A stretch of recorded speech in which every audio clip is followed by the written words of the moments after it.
You were talking about the shrines that they found in shrines. Perhaps you can tell us a little bit about where you find shrines and who's allowed to go into the shrines, who would be the people who works with these figures. In the shrines, you have priestesses of the person that oversees the shrine. So like in your language, it says the caretaker of the shrine. These were the people that were allowed to go in to the inner house of the shrine to represent those gods and to appease them. And before they do this, there are certain ceremonies they have to perform. It's like the white chalk Esima was talking about. White in African tradition is a symbol of peace. So when people do this, it means that they're either looking for goodwill or peace or something fruitful, something positive.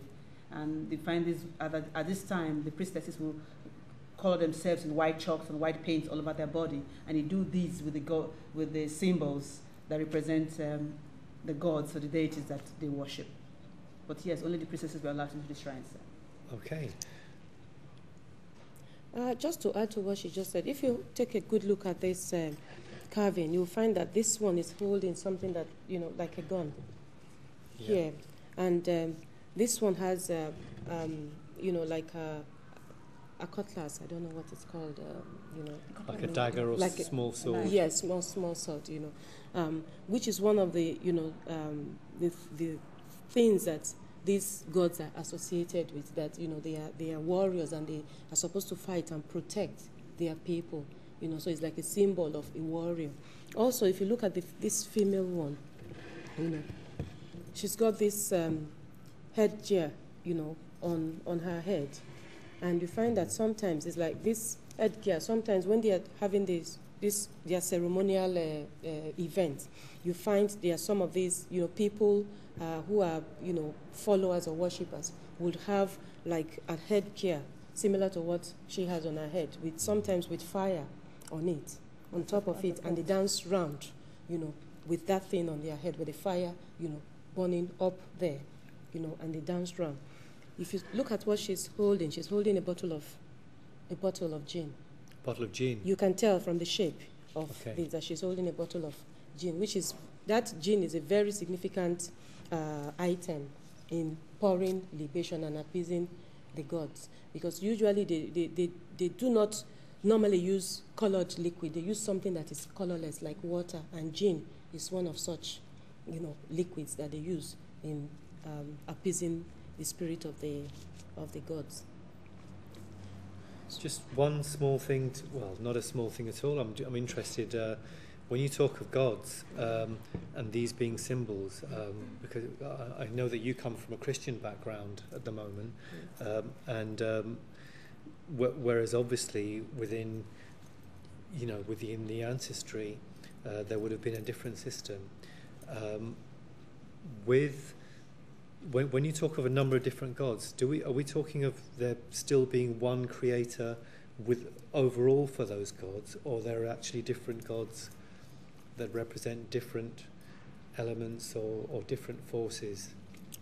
You see, it is difficult to, read the minds of those people to tell what exactly they had in mind, while worshipping these gods. But the gods we are talking about here is the god with the small letter G, which means deity, and I believe that some of them had, felt that there was a supernatural being, and that these deities were just representatives of that being, on earth, and they worshipped those deity.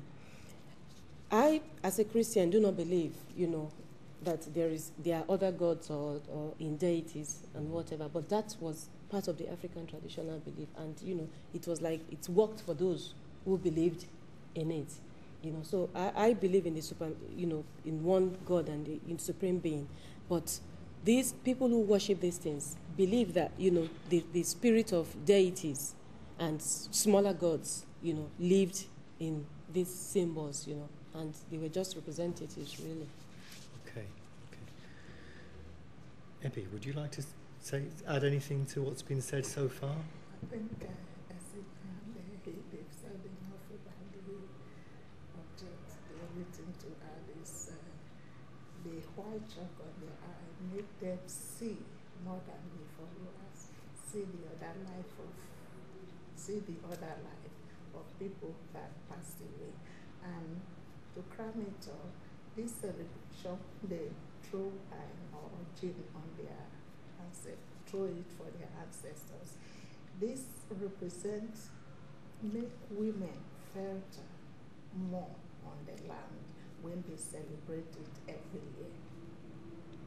Become pregnant, having babies, as they will like their crops to produce a better crops on the year. Well, very important fundamental requests, I think, and needs for people.